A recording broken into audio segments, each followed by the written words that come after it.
Mr. White, can you help me with some English mistakes I keep making? Of course, Jesse. What seems to be the trouble?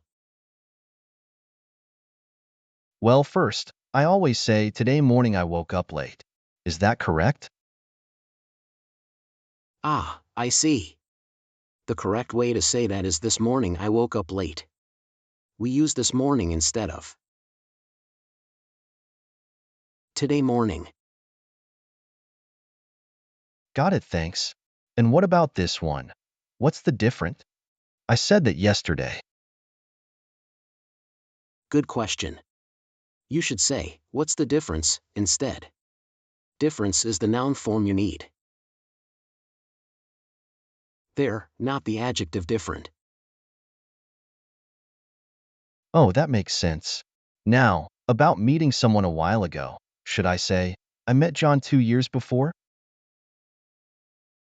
Actually, you should say, I met John 2 years ago. The word before needs to follow by a specific event, like before I graduated. I see. Here's another one. I told someone it was a 6 months course. Was that right? Almost, but you need to remove the S at the end of months. It should be a 6-month course. The entire expression acts as an adjective describing the course. Makes sense. And what about if I enjoyed a party?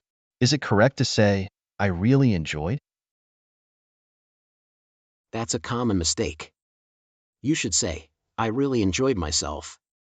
The verb enjoy is reflexive when talking about your own experience. Okay, I'll remember that. And spelling. I wrote, did you lose your cell phone? That's a tricky one.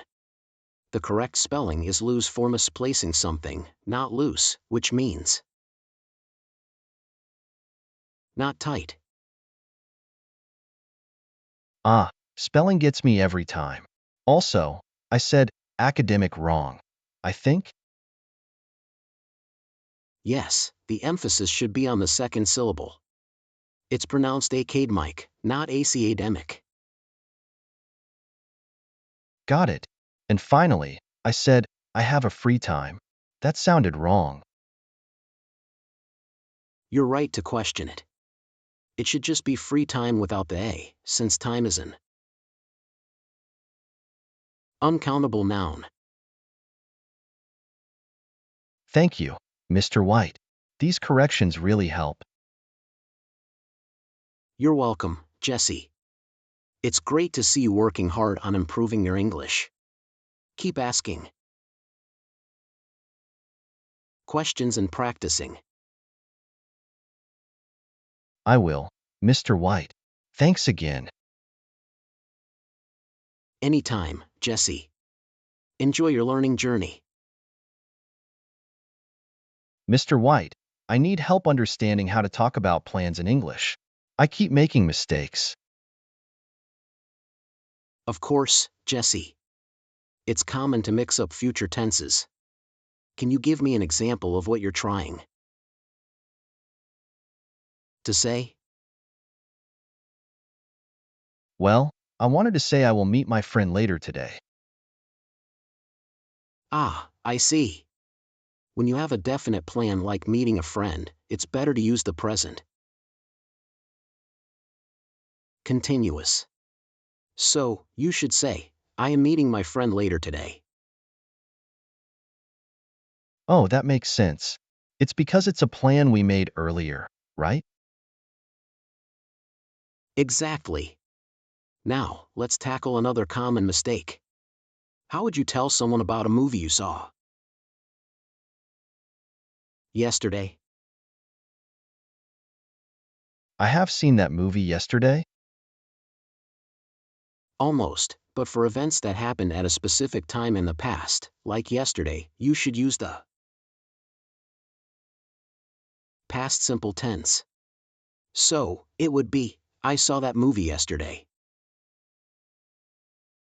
Got it. What if I don't mention when I saw the movie? Then you can use the present perfect. Like, I have seen that movie. It implies you saw it at some point in your life, without specifying when. Okay, I have another question. How should I ask if someone did something regularly in the past but doesn't do it anymore? Good question. If you're asking, you should use did with used to. For example, did you used to play football? Remember, no D at the end of use in questions. Oh, right. I remember you corrected me last time. What about when I'm talking about something I was doing at a specific pastime? Can you give me an example? Like, if I was reading when someone came to my house.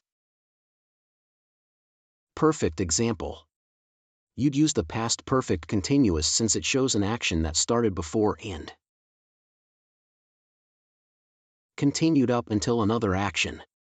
So, I had been reading for a long time when you arrived. This is tricky. What if I'm talking about something regular, like my sister playing tennis? What would you normally say? My sister is playing tennis every weekend. That's a common error. When you talk about regular activities, use the present simple. So, it should be. My sister plays tennis every weekend. What about if it's raining right now and I want to say why I can't go outside? You'd use the present continuous because it's happening at the moment. So, I can't go out because it is raining. Makes sense. And what if I don't believe what someone is saying right now? Even though it's happening now, with verbs like believe, you should use the present simple. So you would say, I don't believe you. Got it. Last one. What if I started living somewhere in 2005 and still live there? You'd use the present perfect because it started in the past and is still true. Say, we have lived here since 2005. What if I want to say my cat has been sleeping since this morning? That's a continuous action from the past till now, so use the present perfect continuous. My cat has been sleeping since this morning.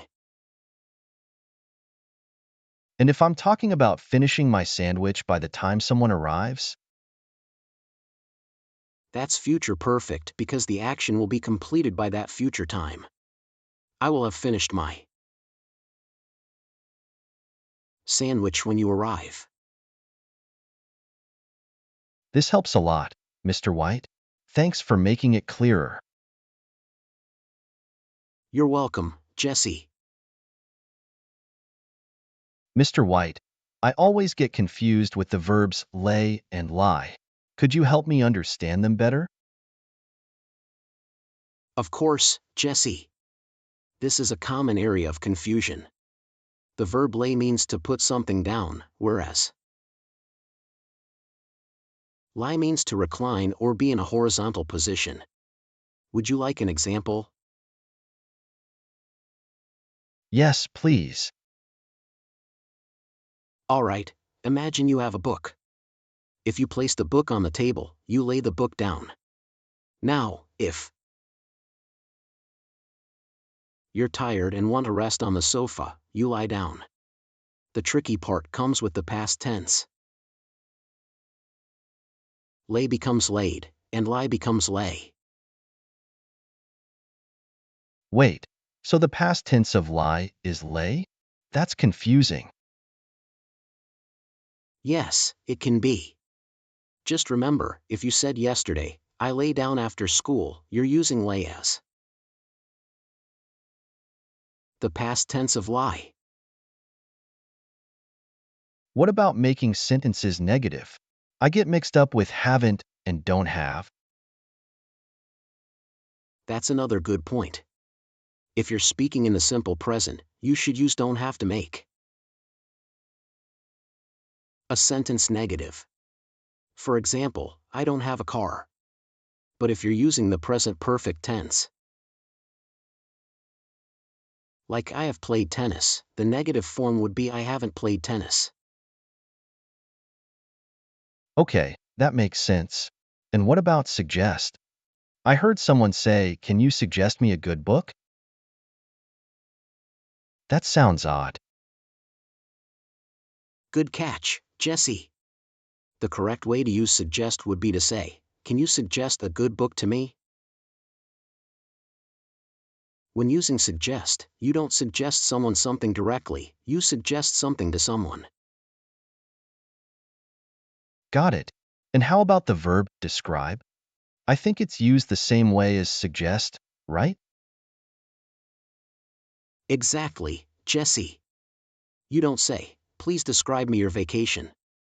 Instead, you should say, please describe your vacation to me. You describe something to somebody. This is helpful. One more thing, Mr. White. I often hear people using it's when they talk about something existing, like it's a new coffee shop here. Is that correct? Actually, when talking about the existence of something, it's better to use there is or there are. So, you should say, there is a new coffee shop here. Using it as would sound unnatural unless you're defining or emphasizing something specific about the subject. That clears up a lot. I always thought grammar was boring, but understanding these rules actually makes it kind of interesting. I'm glad to hear that, Jesse. Yes, grammar can be very interesting once you start seeing how it works in different contexts. Plus, mastering these rules will really improve your speaking and writing. Keep asking great questions like these. I hope you enjoyed this video. Don't forget to subscribe so you never miss out on future English learning content. Stay positive, keep practicing, and I'll see you in the next video. Bye.